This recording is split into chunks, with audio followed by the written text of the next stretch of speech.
This video essay will demonstrate how Eraserhead and Gummo use surreal imagery and sound design to explore the themes of alienation. Cinema has been around for centuries, tasked with creating films that tell diverse stories across various genres. However, the experimental genre rejects modern traditional storytelling, crafting a dreamlike and disturbing experience. Very few have succeeded in this, but those who do create pieces of art that leave a lingering effect.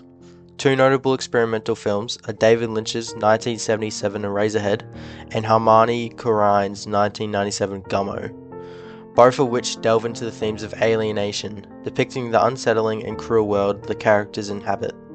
Instead of adhering to Hollywood norms, these filmmakers employ surreal imagery and sound design to generate a disturbing and uncomfortable experience the audience are compelled to confront through, challenging them about the harsh world that seems both fake and realistic, creating emotional distress through surreal imagery and sound design.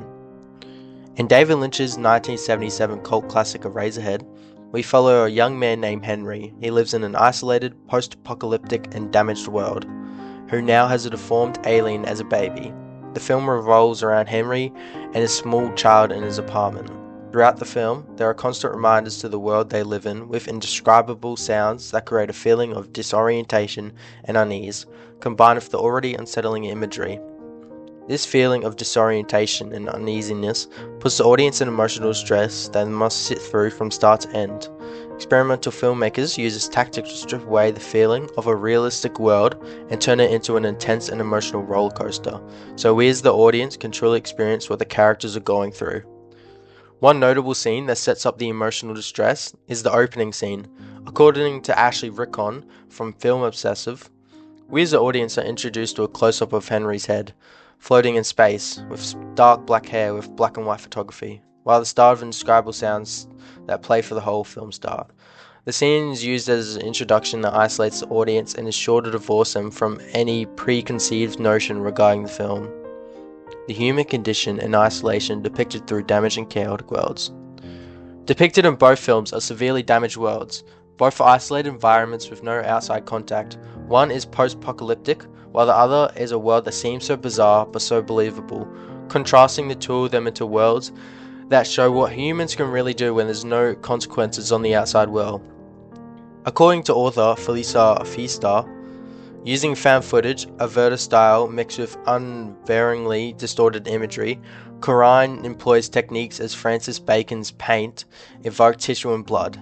Yet another indication is thematic sickness, blurring out characters' faces or fluttering hysterically around them like a swarming insect. Korine slices the world up, making its people into monsters so that the only truth can seem fleeting and dreamlike. Did it happen, or did we just dream it after a huffing binge?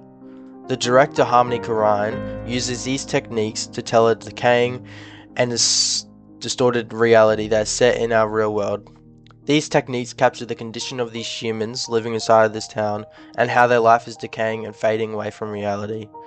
Through the use of surreal imagery and sound design, along with cheap sound designs from a camcorder, Harmony Korine said in an interview, "I can't stand plots.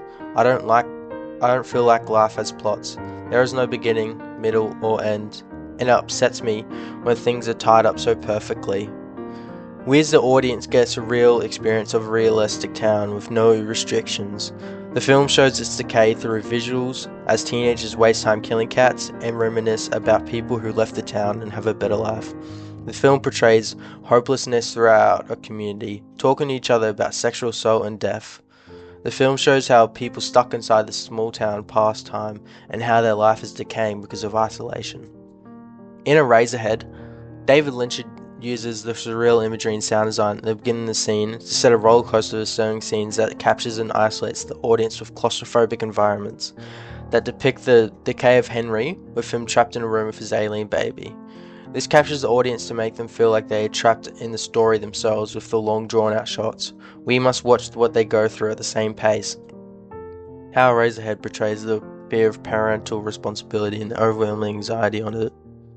Throughout David Lynch's filmmaking career, many of his projects reflect his struggles and worries. One of his most successful films, Eraserhead, depicts his fear of fatherhood within the main character Henry. Throughout the film, we are constantly interrupted and disturbed by the baby. Author C.H. Newell describes the overwhelmingness of the baby causes Henry to have interrupted sleep that builds up his anxiety. All the sound designs David Lynch uses in the films correlate back to the fear. All the sounds are related to the baby, and because he can't go to sleep, he can hear every detail. The whistling of a radiator, a non-stop humming, the sound of teeth grinding, an eye being rubbed. The worry of overwhelming responsibility causes the main character to be consumed by anxiety. The sound design is used to amplify the anxiety and psychological pressure he already has from fatherhood, while also raising the baby by himself. All the terrors of becoming a new parent by bringing life into the miserable world the characters' lives are in are depicted throughout the film. With David Lynch's work reflecting his fears, in an interview he said, "Eraserhead is my most spiritual film. No one understands it when I say it, but it is." Everything shown in the film is from David Lynch's perspective of fatherhood. To conclude, films can show us our harsh world. Through surreal imagery and sound design, we are shown what our world is capable of and how certain people choose to live in it. Using these techniques, directors capture this with meaning behind it.